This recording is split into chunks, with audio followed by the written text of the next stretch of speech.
Hello હિમાનીબેન, કેમ છો? મજામાં. હિમાનીબેન, એક સવાલ છે તમને કે તમે કેટલા જવાબદાર છો?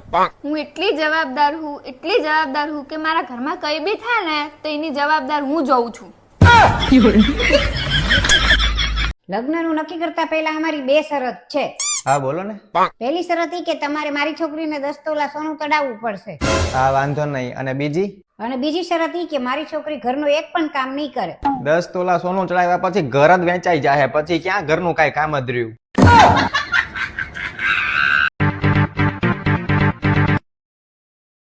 હલો. હેલો પીકેભાઈ બોલો છો? હું લોન વાળા ભાઈ વાત કરું છું. એટલે હાલ લે ઉપાડ્યો ન હોત તો સારું. તો હવે માજો તરત હપ્તો માંગશે. હવે બાનું શું કાઢું, કંઈક તો કાઢવું પડશે. એ સાહેબ હું એને ભાઈબંધ બોલું છું. એ મને ફોન દઈને બહાર ગયો છે ને કંઈક કામકાજ હતું ને એટલે બહાર ગયો છે. શું કામ હતું?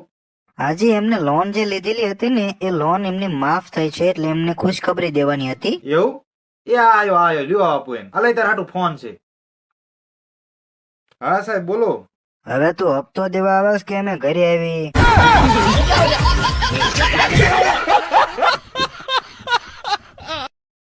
આલે આ 50,000 અને ભૂલી જા મારી છોકરીને. મમ્મી, તમે એને રખડું સમજો છો કે તમે પૈસા આપશો ને ઈ વેચાઈ જશે? ઈ મારા પ્રેમમાં મરી જશે, પણ પૈસામાં તો ઈ કોઈ દિવસ નહીં વેચાય. આમ જો તો ખરી, પેલા વેચાઈ ગયો. 45,000, 46,000. મનીષા પાણી ગરમ કર દે ને. મારી માટે એક ગ્લાસ ગરમ કરજે. એ હા, લ્યો.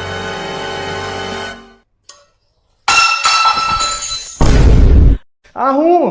તમે તો કીધું તું કે ગ્લાસ ગરમ કરવાનું.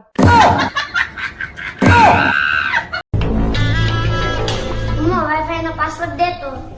પેલા લેસન પૂરું કરો.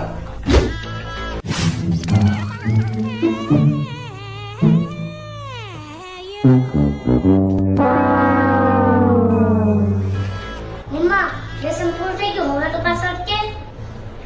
પેલા લેસન પૂરું કરો, ઈ જ તો છે પાસવર્ડ.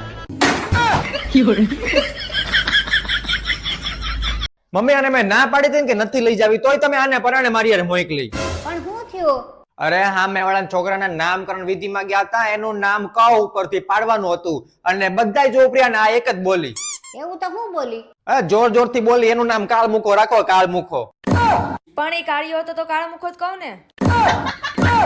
એ પિયર માં તો આવતું જાતું રહેવાનું. પિયર માં જવા માટે થોડી કોઈની પરમિશન લેવાની હોય. ઈ કે આપણું જ ઘર હે, ગમે ત્યારે જાય ને ગમે ત્યારે આવી. આપણે પિયર નો જાય તો ક્યાં જાય? કોઈને કઈ પૂછવાની જરૂર જ નથી. આપણે આપણું જ ઘર હે, ગમે ત્યારે આવવાનું ગમે ત્યારે જવાનું. એ વાવ, કોઈને ખોટી શિખામણ શું કામ આપસ? લગન પછી સાસરું છોકરીનું ઘર હોય, વરામાં એક જ વાર પિયર જવાનું હોય. લે મમ્મીજી, વર્ષમાં એક જ વાર પિયર જવાનું હોય. હા, એક જ વાર જવાનું હોય. તો આલ્યો મમ્મીજી, આ તમે જ કહી દ્યો ને. લાવ, કોણ હે? મમ્મીજી, બેન નો ફોન હે, તમારી દીકરીનો.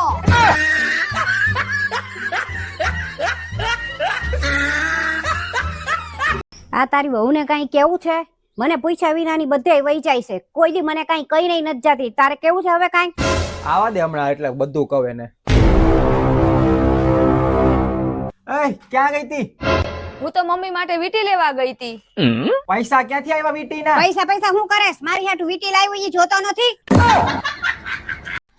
મમ્મી, આ 4 દિવસથી કોબી લેવા ગયા છે, હજી નથી આવ્યા. ચાલો આપણે પોલીસ સ્ટેશનમાં ફરિયાદ લખાઈ આવીએ. તારે કોબી બનાવવી જરૂરી છે? બટેટા પડ્યાસ બનાવી નાખ.